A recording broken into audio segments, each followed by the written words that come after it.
Love After 60. 5 things older men hate hearing in bed but won't admit. Intimacy after 60 becomes more complex, more meaningful, and unfortunately, more vulnerable to the wrong words spoken at delicate moments. While physical connection remains important throughout our lives, the psychology of mature intimacy involves layers of sensitivity that younger relationships rarely encounter. There are certain things that can instantly shatter the mood, create lasting insecurity, or damage the emotional safety that makes physical intimacy possible.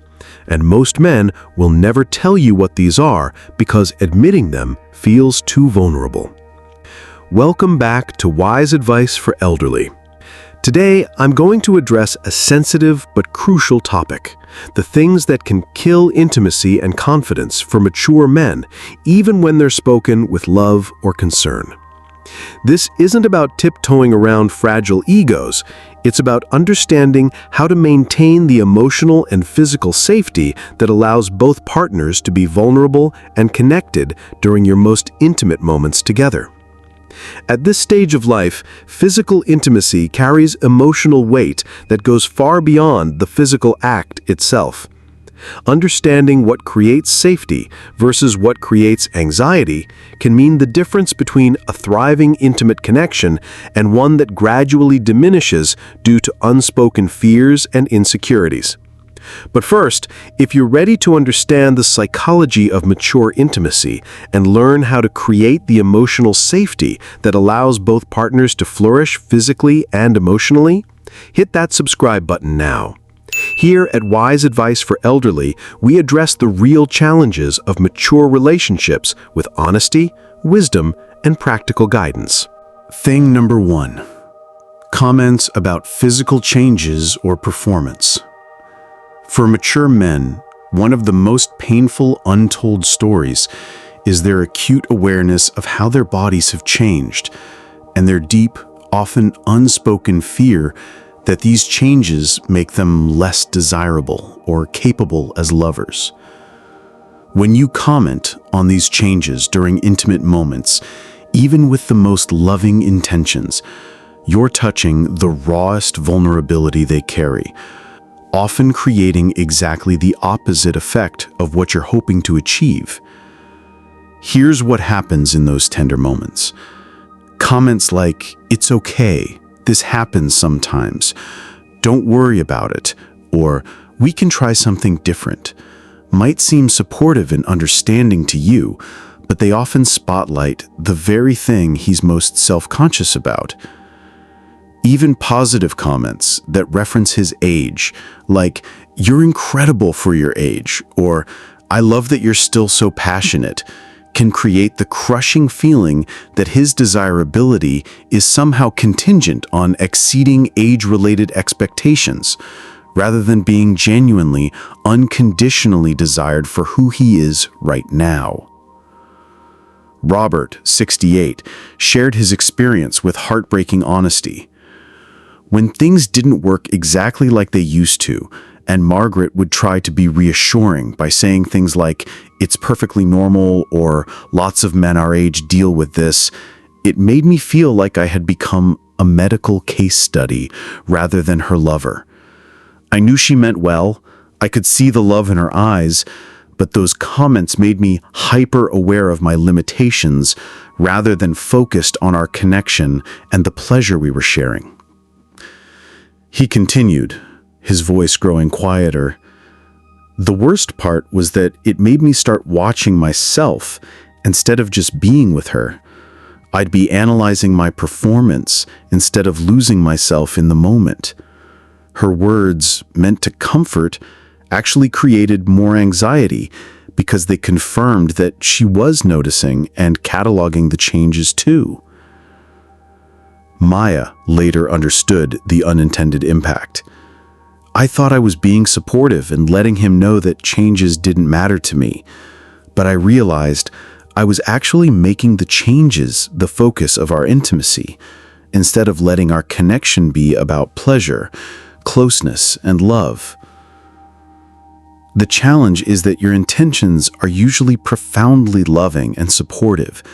You genuinely want him to know that physical changes don't diminish your desire for him or your enjoyment of intimacy. You want to ease any self-consciousness he might be feeling. But during those vulnerable moments, any focus on physical changes or performance can create the very self-consciousness you're trying to alleviate, making natural, flowing intimacy more difficult for both of you. Here's what works better. Instead of commenting on changes or offering reassurance about performance, focus entirely on what feels good, what you genuinely enjoy about being close to him, and the emotional and physical connection you're sharing in that moment. Let your authentic responses, your pleasure, and your enthusiasm communicate acceptance and desire, rather than using words that inadvertently highlight what might not be working exactly like it used to. Your body's honest response to his touch, your genuine sounds of pleasure, your eagerness to be close to him, these communicate desirability in ways that reassuring words about normalcy simply cannot. They keep the focus on connection rather than performance, on pleasure rather than functionality, on the beauty of what is rather than acknowledgement of what has changed. Maya Angelou once said, "There is no greater agony than bearing an untold story inside you." For mature men, that untold story is often their fear that physical changes make them less worthy of passionate love. Your role isn't to discuss that story. It's to write a new one through your authentic desire and presence. Thing number 2. Comparisons to past experiences or partners.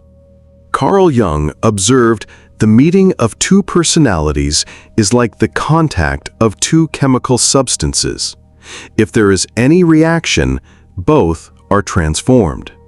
But when you reference past experiences or partners during intimate moments, even casually or with loving intentions, you're introducing other people into what should be the most sacred, exclusive space between just the two of you.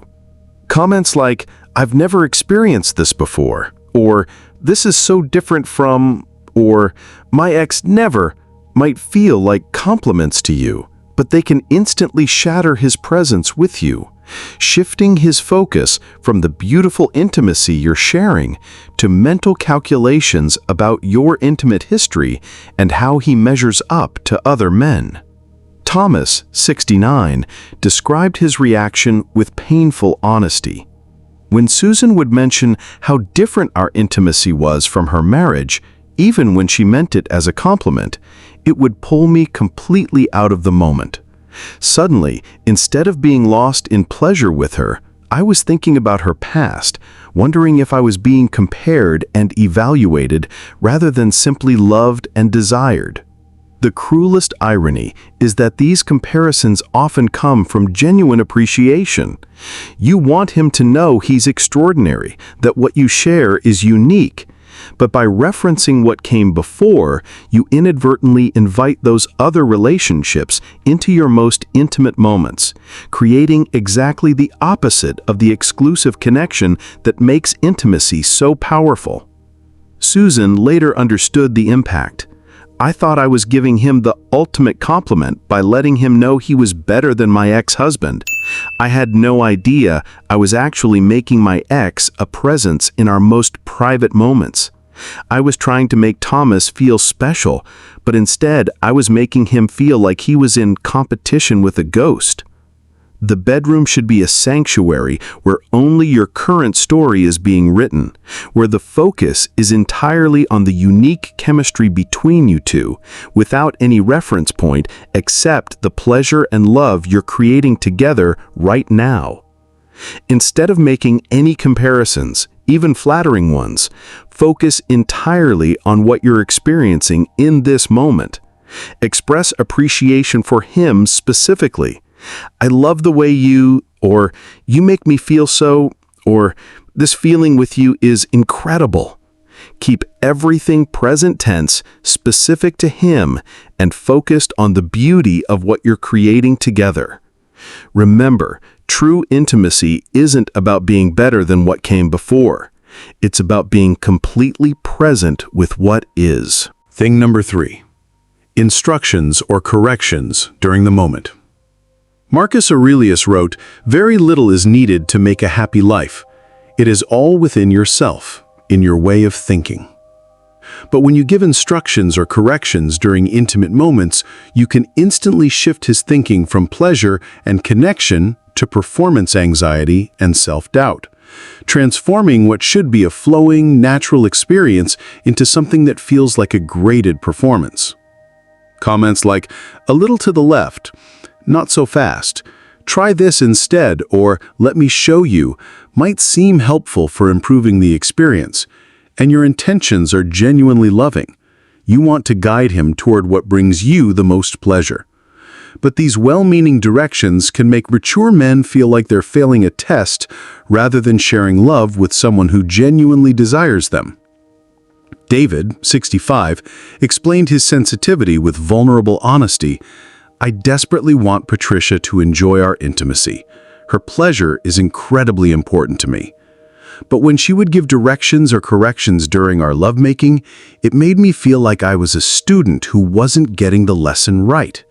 Instead of being lost in the moment with her, I'd start overthinking every touch and movement, analyzing whether I was doing it correctly, rather than following what felt natural and loving. This creates a particularly painful paradox. The more you try to guide him toward pleasing you, the more self-conscious and disconnected he may become, which actually makes it harder for him to be the attentive, present lover you both want him to be. Here's what makes this especially challenging. Good communication about physical preferences genuinely is important for satisfying intimacy. The key lies in the timing and approach, which can make the difference between helpful guidance and confidence-crushing correction. Instead of giving instructions during intimate moments, when vulnerability is at its peak, have conversations about preferences and desires when you're relaxed together, but not being physical. Share what you love, what excites you, what makes you feel most connected. But do it when you're both emotionally safe and not in the vulnerable space of intimacy. During intimate moments, create opportunities for gentle guidance through positive encouragement rather than corrections. "I love when you," or "That feels incredible when you," or "Yes, just like that." These responses guide him toward what you enjoy while keeping the focus on pleasure rather than performance. Remember, mature intimacy flourishes in an atmosphere of acceptance and appreciation, not instruction and improvement. Your enthusiastic response to what feels good will naturally guide him toward repeating those actions, while your presence and pleasure will help him stay connected to you rather than trapped in his own anxious thoughts about whether he's doing it right. If you're beginning to understand how emotional safety during intimacy requires careful attention to timing and approach, give this video a thumbs up. These insights can transform the quality of your most intimate connection. Thing number 4. Comments about time, frequency, or scheduling. Rumi wrote, "Let yourself be silently drawn by the strange pull of what you really love. It will not lead you astray." But when you bring up practical concerns about timing, frequency, or scheduling during intimate moments, you can instantly kill that strange pull of natural desire by transforming physical connection from a beautiful expression of love into a task that needs to be managed, monitored, and checked off a relationship to-do list.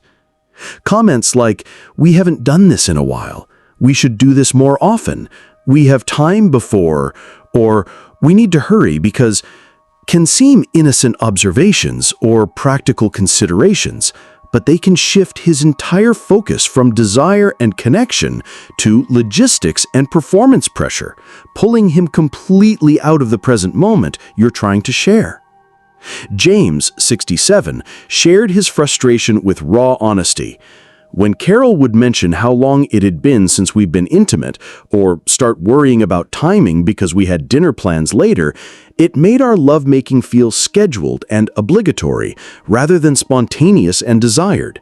Instead of losing myself in the pleasure of touching her and feeling wanted, I'd start thinking about frequency statistics and whether I was performing on schedule, rather than just enjoying being close to the woman I love. This creates a heartbreaking transformation. What should be your most natural, instinctive connection becomes clouded with arithmetic, counting days, measuring frequency, watching the clock. The spontaneous, strange pull that Rumi described gets replaced by duty, obligation, and anxiety about meeting expectations or staying on schedule. The cruel irony is that these practical concerns are often completely legitimate. Maybe you have noticed it's been a while. Maybe you do wish intimacy happened more naturally and frequently. Maybe you are concerned about time constraints. But bringing these valid concerns into the sacred space of physical intimacy can transform what should be an escape from practical worries into just another source of pressure and evaluation. Carol later realized the unintended impact. I thought I was being practical and communicative by addressing these things openly, but I was actually turning our most intimate moments into performance reviews and schedule discussions. I was bringing the outside world into the one place that should have been just about us and our connection. Here's what works better. Address timing and frequency concerns during your regular relationship conversations, when you're having coffee together, taking a walk, or having those deeper talks about your relationship needs and desires. These are important conversations that absolutely should happen, just not during the vulnerable moments when you're physically connecting. When you are being intimate, let those moments be completely free from practical considerations and scheduling pressures. Focus entirely on desire, pleasure, and the beautiful connection you're sharing right now. Let your mind and body be fully present with him without any mental timers running or frequency calculations happening in the background. Remember, the goal is to create space where that natural, strange pull of desire can flourish without being analyzed, measured, or managed. When intimacy feels spontaneous and desired rather than scheduled and required, it naturally becomes more frequent and fulfilling for both of you. Thing number 5. Questions about his feelings or the relationship. During intimate moments, a mature man's focus should be entirely on connection, pleasure, and expressing love physically. When you ask questions about his feelings or the relationship during these vulnerable times, you're shifting his attention from the beautiful experience you're sharing to emotional analysis and verbal articulation, pulling him completely out of the present moment. Questions like, "Do you love me? Are you happy with us? What are you thinking about?" or "How do you feel about our relationship?" might come from a genuine desire for emotional connection and reassurance, but they can instantly transform him from a present, passionate lover into someone trying to formulate the right words to express complex feelings while simultaneously trying to maintain physical intimacy. William, 66, described his reaction with telling honesty. When Linda would ask deep questions about our relationship during our most intimate moments, it felt like I was suddenly being interviewed rather than loved. I'd go from being completely present with her, lost in the pleasure of touching her and feeling her respond to me, to trying to access my analytical mind to formulate meaningful answers about complex emotions. It completely killed the natural flow of our physical connection.